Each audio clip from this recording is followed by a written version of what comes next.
एक बार फिर आप सभी का हमारे चैनल में स्वागत है। आज से हम स्टार्ट करते हैं भारत की हिस्ट्री।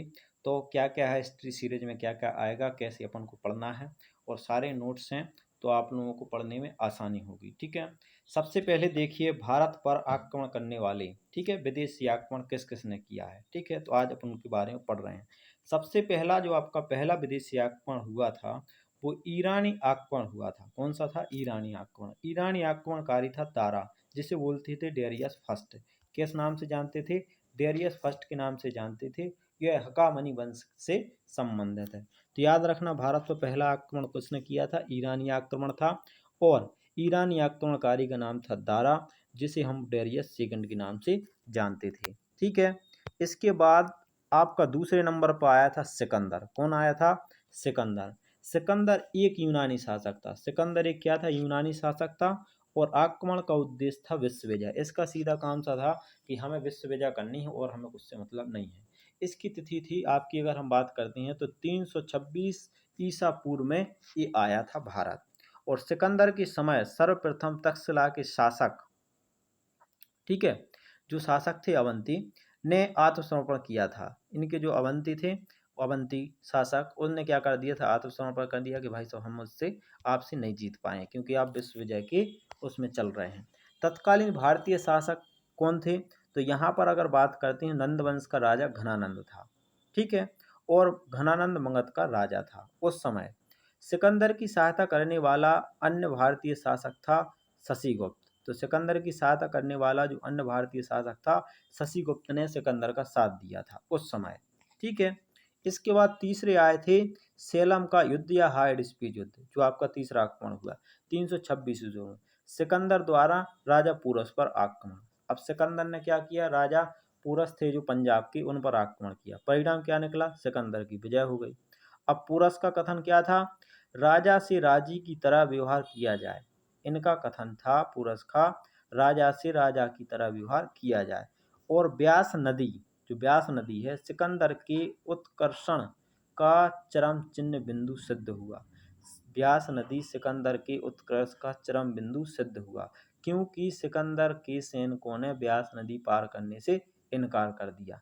ये कैसा चरम सिद्ध बिंदु हुआ? यहाँ पर जब क्या हुआ, सिकंदर की सेना आगे बढ़ती जा रही थी, तो बढ़ती बढ़ती जा रही थी, तो जब व्यास नदी आई तो वहां पर क्या कर दिया, जो सिकंदर की सेना थी उसने व्यास नदी को पार करना मना कर दिया कि हम ये नदी पार नहीं कर सकते। ठीक है, अब नदी पार नहीं कर सकते, कारण क्या था? इसका कारण ये था कि उनको ये पता था कि घनानंद की शक्ति से भयभीत, मतलब अगर हमने नदी पार की और घनानंद ने आक्रमण कर दिया और घनानंद के अगर सैनिक वहां पर पहुंच गए तो हम वापस नहीं आ पाएंगे। तो यही कारण था, उनने ऐसा इनकार कर दिया कि हम ये नदी पार नहीं कर सकते। फिर सिकंदर का भारत में पहला आक्रमण, ठीक है, आशम्य जाति पर था। कौन सी जाति था? आशम्य जाति थी, उस पर सबसे पहला आक्रमण था भारत पर। सिकंदर के चरित्र पर धब्बा उसकी अश्वगायन विजय है। कौन सी है? अश्वगायन विजय है, ये उसके चरित्र पर धब्बा है। सिकंदर द्वारा भारत में बसाए गए शहर कौन कौन से हैं? तो एक बूकपाला और एक नेक्या। ठीक है, तो एक इसका हम कह सकते हैं, जो आपका बूकपाला है, तो ये बूकपाला उसके घोड़े का नाम था। किसका नाम था? घोड़े का नाम था। इसके बाद देखिए, सिकंदर की मृत्यु कहाँ हो गई? 323 ईसा पूर्व में बेबीलोन, इराक में इसकी मृत्यु हो गई। अब क्या हुआ भाई साहब? इसकी मृत्यु हो गई सिकंदर के 323 ईसा पूर्व में। कहाँ? बेबीलोन। कहाँ पर है? वर्तमान में ईरान में है। प्रसिद्ध यूनानी दार्शनिक जैसे सुकरात, ये प्लूटो के गुरु थे। जो सुकरात थे वो प्लूटो के गुरु थे, और प्लूटो अरस्तु के गुरु थे। यहाँ पर प्रसिद्ध यूनानी की हम अगर बात करें, जैसे सुकरात था, सुकरात प्लूटो का गुरु था, और प्लूटो किसके गुरु थे? अरस्तु के गुरु थे। प्लूटो की रचनाएं हैं जैसे आपकी रिपब्लिक, ठीक है, रिपब्लिक। अरस्तु ये सिकंदर के गुरु थे। अरस्तु कौन था? सिकंदर का गुरु था। रचना है एंथेक्स व पॉलिटेक। इनकी रचनाएं कौन कौन सी? एंथेक्स और पॉलिटेक इनकी रचना थी। मोहम्मद, इसके बाद चौथे नंबर पे आ गए मोहम्मद बिन कासिम। अब जब मोहम्मद बिन कासिम का आक्रमण हुआ, ठीक है, 112 ईस्वी में। कब हुआ? 112 ईस्वी में। कासिम भारत पर आक्रमण करने वाला प्रथम अरब आक्रमणकारी था। ये अरब से आया था और ऐसा करने वाला पहला आक्रमणकारी मोहम्मद बिन कासिम था। ठीक है, 712 है, याद रखना कितनी है, 712 ईस्वी में। ठीक है, अब इसके बाद जब 712 ईस्वी में मोहम्मद बिन कासिम आया भारत में आक्रमण करने पर, इसने सिंध पर आक्रमण किया। सबसे पहले कहाँ से शुरुआत की, सिंध पर। और सिंध का तत्कालीन राजा कौन था, राजा दाहिर था। और यह युद्ध जो है, यह युद्ध रावर के युद्ध के नाम से जाना जाता था। इसको किस नाम से जानते थे, रावर युद्ध के नाम से जाना जाता, जब इन दोनों के बीच में युद्ध हुआ। ठीक है, मोहम्मद बिन कासिम का। फिर इसके बाद आए कौन, चंगेज खां। अब इसके बाद जब मोहम्मद बिन कासिम चला गया, अब चंगेज खां आया। चंगेज खां कब आया था, ये आया था 1221 ईस्वी में। अभी ईस्वी चल रही, पूरा ईस्वा पूर्व नहीं, ईस्वी में आ गए, तो ये 1221 ईस्वी में आया।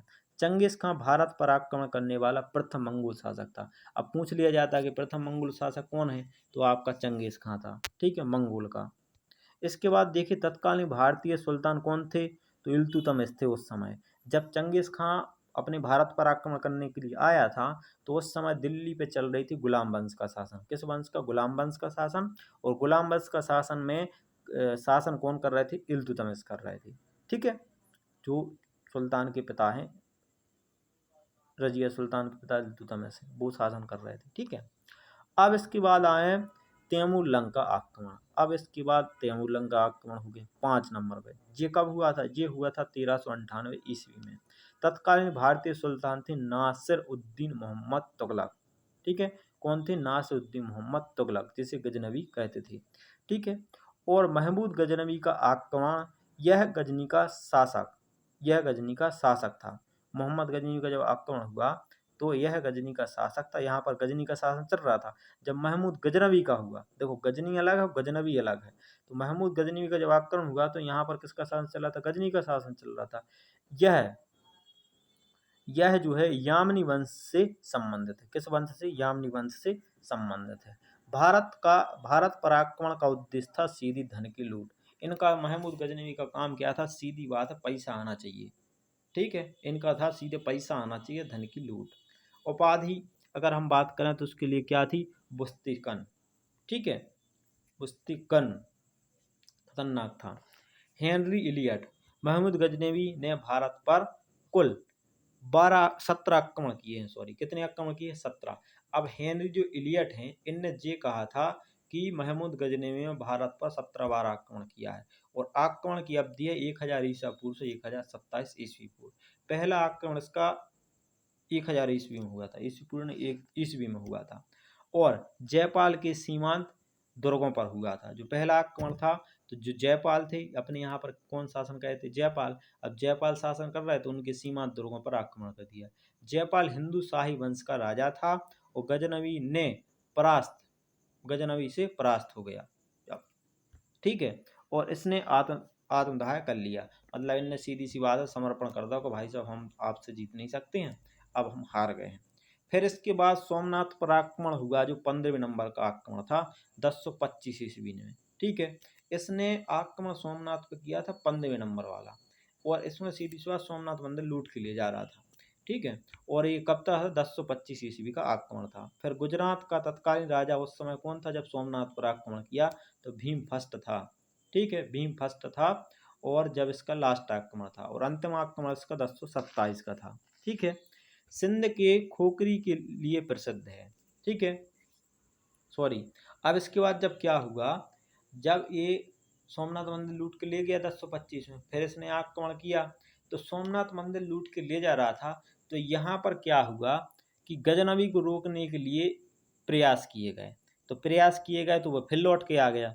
अब फिर लौट के आया, तो उसने सिंध पर आक्रमण किया। कौन के लिए, जो खोखरी थे, सिंध के खोखरी। मतलब कि सीधी सी बात है, सिंध के जो राजपूत शासक थे, उनने क्या किया कि सोमनाथ का जो धन लेकर जा रहे थे, वो इनने गजनवी से लूट लिया। अब लूट लिया तो फिर उसको गुस्सा आ गया, फिर के वो आया लौट के कि अब हम उनके विरुद्ध जाएंगे युद्ध करने के लिए। इस तरह वो 17 बार आ गया था। ठीक है, गजनवी के साथ भारत आने वाला विद्वान था अलवर्णी। कौन आया था, अलवर्णी। इनकी रचना है किताब उल हिंद तहकीक हिंद। इसकी रचना बहुत इंपोर्टेंट है, किताब उल हिंद व तहकीक हिंद। फिरदौसी ने अपने ग्रंथ शाहनामा की रचना गजनवी के अनुरोध पर की, और शाहनामा में फारसी ईरानी के शासकों का वर्णन है। अब फिरदौसी ने अपने ग्रंथ है जो शाहनामा की रचना किसके कहने पर की थी, तो गजनबी के अनुरोध करने पर की थी। ठीक है, और इसमें फारसी इराक के शासकों का वर्णन है। महमूद गजनबी की मृत्यु 1030 ईस्वी में हो गई थी। अब महमूद गजनबी की मृत्यु हुई तो अब एक के बाद को आ गए मोहम्मद गौरी। अब गजनबी गए से गौरी आ गए। अब गौरी ने फिर आक्रमण किया है। यह गौर अफगान का शासक था।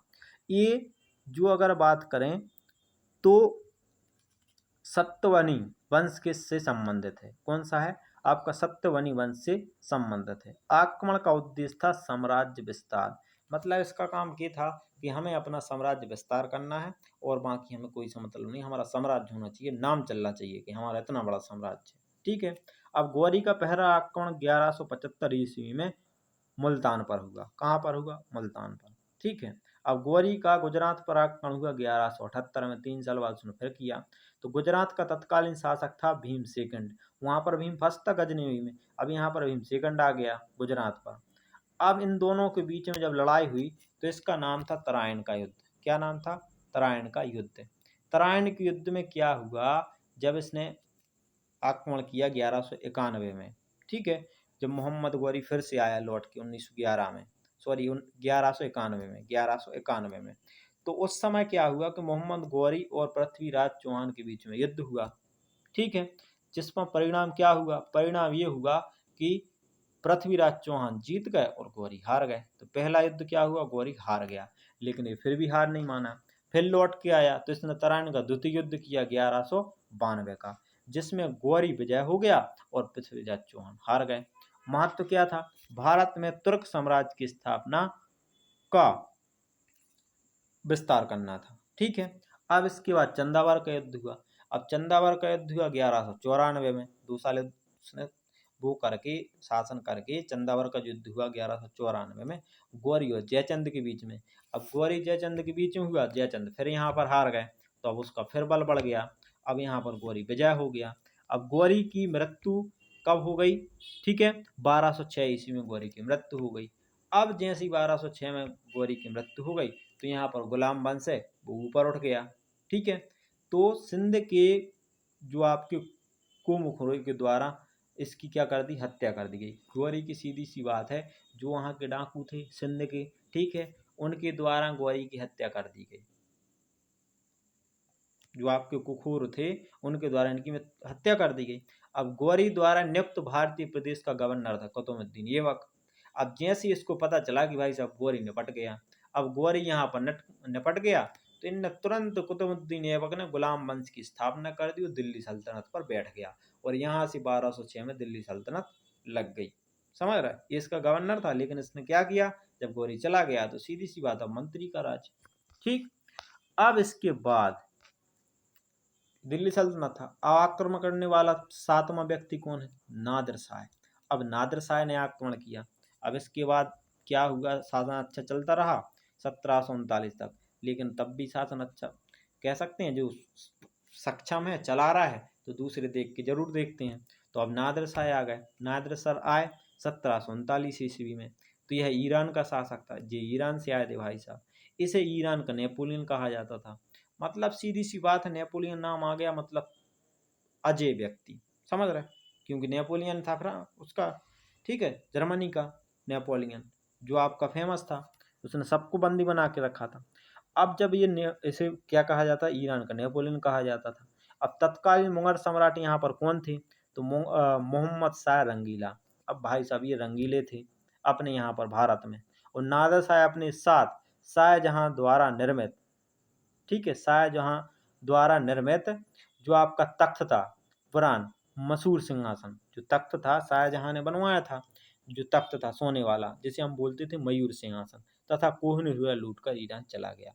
अब इसने क्या किया कि ये महमूद शाह रंगीला थे, तो ये तो उनको लग ही रहा था कि ये चला नहीं पाएंगे, तो नादिर शाह आया, उसने वहाँ उनका सिंहासन उठाया जो शाहजहां ने बनवाई थी, जिसे हम बोलते थे मयूर सिंहासन, और कोहिनूर हीला लेके सीधा लौट गया कि अब हमें कोई काम नहीं, हम चले। ठीक है, नादिर शाह। तो इस तरह से ये विदेशी आक्रमण थी। ठीक है, अब विदेशी आक्रमण के बाद हम बात करते हैं साहित्यिक ग्रंथ की। साहित्यिक ग्रंथ में बात करें तो विश्व का प्राचीनतम ग्रंथ है ऋग्वेद। कौन सा हो जाएगा? ऋग्वेद। यह ईरानी ग्रंथ है, ठीक है, जन अवस्था के समकालीन है, जो आपका जन अवस्था है उसके समकालीन था। विश्व का पहला कानून ग्रंथ था तो वो आपकी है मनुस्मृति। कौन सी है? मनुस्मृति। इनके रचनाकार कौन है? मनु है। मनुस्मृति का अंग्रेजी अनुवाद गवर्नर वॉरेन हेस्टिंग ने किया था। जो मनुस्मृति उनका अंग्रेजी अनुवाद किसने कर लिया था? जो गवर्नर जनरल थे वॉरेन हेस्टिंग ने किया था। ठीक है। इसके बाद विश्व का पहला व्याकरण ग्रंथ कौन सा है? अष्टाध्यायी, जो परणी की लिखित है, संस्कृत में लिखित है, याद रखना। विश्व का व्याकरण ग्रंथ है अष्टाध्यायी, जिसे हम बोलते हैं अष्टाध्याय, और परणी द्वारा लिखित है, और किस भाषा में? संस्कृत भाषा में। विश्व का पहला ज्योतिष ग्रंथ है वेदांत ज्योति। ठीक है, वेदांत ज्योति। रचयिता कौन है? मगध मुनि। ठीक है, ये मगध मुनि द्वारा रचित है। भाषा शास्त्र संबंधी प्राचीन ग्रंथ कौन सा है? निरुक्त है। कौन सा है? निरुक्त है, जिसके रचनाकार हैं यास्क। विश्व का सबसे बड़ा ग्रंथ महाभारत है। कुल अध्याय 18 महाभारत में। रचयिता कौन है? महर्षि वेदव्यास। महाभारत का मूल नाम क्या है? जय संहिता। तब जब जय संहिता है, जो आपका पुराना नाम महाभारत का, तब इसमें 8800 श्लोक थे। जब श्लोक की संख्या 24,000 हुई तब इसका नाम भारत पड़ा, और श्लोक की संख्या 1,00,000 पहुंच गई तब इसका नाम सहस्रास्त्री संहिता पड़ा या महाभारत पड़ा। समझ रहे? तो इसका थोड़ा सा ऐसा है कि जब 8800 श्लोक थे तो इसका नाम कह सकते हैं जब श्लोक थे, और एक आपका कहाँ पहुंच गया? 2400 से, जब 8800 श्लोक से ये 24,000 पहुंच गया तो इसका नाम भारत पड़ा। लेकिन जब ये 24,000 से सीधा 1,00,000 पहुंच गया, ठीक है, तो अब यहाँ पर क्या हो गया? इसका नाम हो गया महाभारत और जय संहिता। ठीक है, तो ये आपका था। अब इसका अगला पार्ट आपको अपलोड कर दिया जाएगा ऐसे ही। तो अगर आप चैनल पर नए हैं तो लाइक, शेयर और सब्सक्राइब करना बिल्कुल ना भूलें, और आपका अगला पार्ट आपको इसी के आगे दिया जाएगा। ठीक है, अगर वीडियो आपको अच्छी लगी हो तो लाइक, शेयर और सब्सक्राइब करना बिल्कुल ना भूलें। धन्यवाद।